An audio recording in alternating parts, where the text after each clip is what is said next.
I, Uhuru Kenyatta,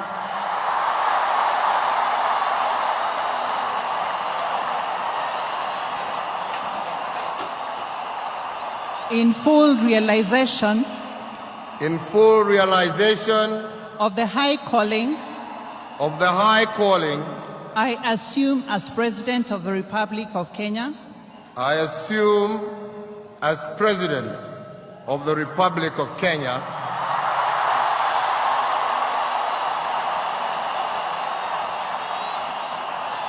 do swear that I will be faithful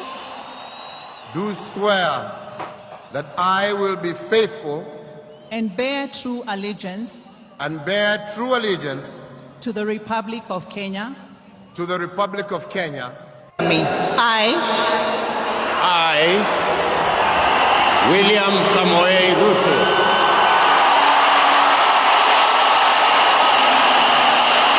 In full realization of the high calling I assume as President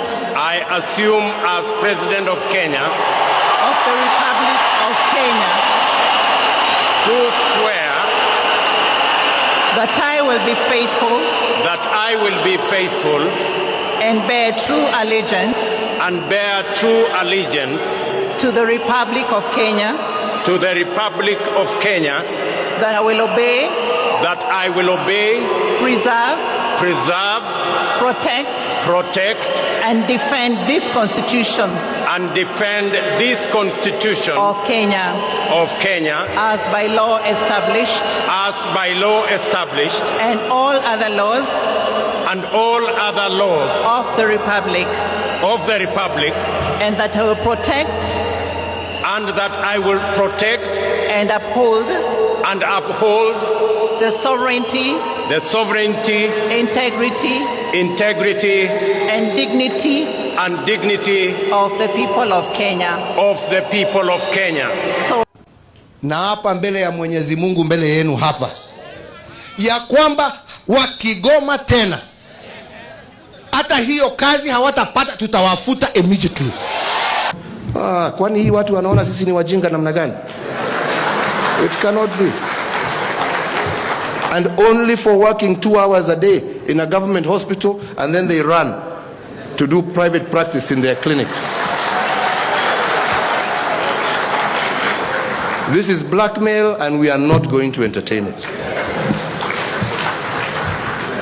Wewe umechukua kiapo wakati tulikusomesha, kwa sababu serikali ya Kenya na wananchi wa Kenya kupitia kodi yao ndio wamekusomesha. Wewe umeamua ati wewe utagoma, uache mgonjwa ambao umechukua kiapo ya kulinda maisha yake ati akufe kitandani, ati wewe umeenda nyumbani kwa sababu ya pesa.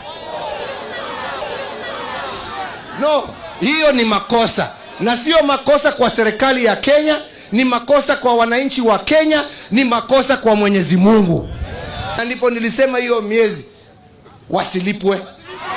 Sawa? Na hapa mbele ya Mwenyezi Mungu, mbele yenu hapa, ya kwamba wakigoma tena hata hiyo kazi hawatapata, tutawafuta immediately. Hiyo ni I know we have a situation in Kenya with our doctors and interns. I want to implore on them, our friends, the doctors, that we mind about them, we value the service they give to our nation, but we must live within our means. The resources we have are only sufficient to pay 70,000 shillings for intern doctors. It is not a salary, it is a stipend for only 1 year, and then they will be employed. And we want all our doctors, all our doctor interns to be taken in, and that is why we are going to spend the resources that we have to make sure all the 1,500 plus or minus doctors, all of them are absorbed at once, and we have the resources to make sure that they are absorbed at what we have offered as government, because as a nation we must live within our means. Oye! Asanteni sana, twawashukuru.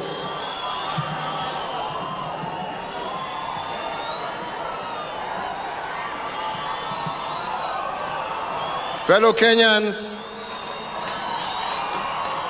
I am pleased today to lead the celebration of the 8th Mashujaa Day, a day that we have set aside to remember our heroes of the past. These are men and women of courage and patriotism who chose service over self. Men and women who have sacrificed themselves in one way or another for the sake of freedom, peace, and stability of this great nation. As their sons and daughters, we have a duty to remember them honorably. That, ladies and gentlemen, is what we gather to do today, for this day belongs to our heroes. Fellow leaders, the great people of Kericho, distinguished Kenyans, members of the diplomatic corps, guests, ladies and gentlemen, watu wa Kericho, hamjambo tena.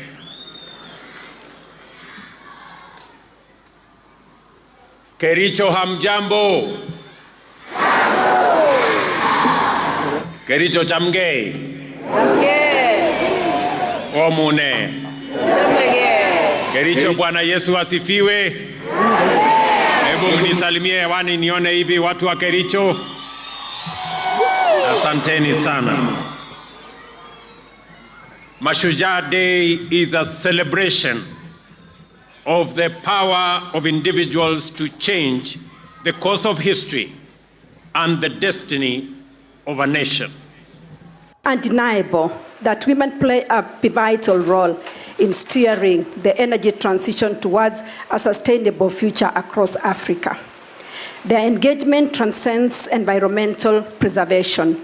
It is a catalyst for fostering social and economic equity. A report by Science Direct shows that 195 million people in sub-Saharan Africa use charcoal as their primary cooking fuel. The 2019 population and housing census in Kenya showed that as of 2019, about 31.3 million Kenyans used wood or charcoal as their primary fuel source. It is estimated that annually 23,000 deaths occur in Kenya due to household air pollution linked to solid fuels. The over-reliance on wood fuel for cooking and heating leads to more deforestation, putting at risk not only the users, but also the continent's tree cover. It gives me great pleasure to join you during this Inclusive Africa Conference 2020. It's the first ever to be held in Africa and is based on the digital accessibility agenda. This conference is timely in these unprecedented times where accessibility and inclusion matter most. I congratulate Enable, whose overarching philosophy is that disability is not inability, together with all the other partners for making this important conference possible. I applaud your efforts that have drawn over 1,000 participants from Africa and the globe, and I greatly admire your vision, where individuals who are less able have the same access to education, to technology, and employment as the non-disabled. Ladies and gentlemen, today's conference draws our attention to the need for digital access and inclusion so that no one is left behind, and also to share regional and global best practice in this area.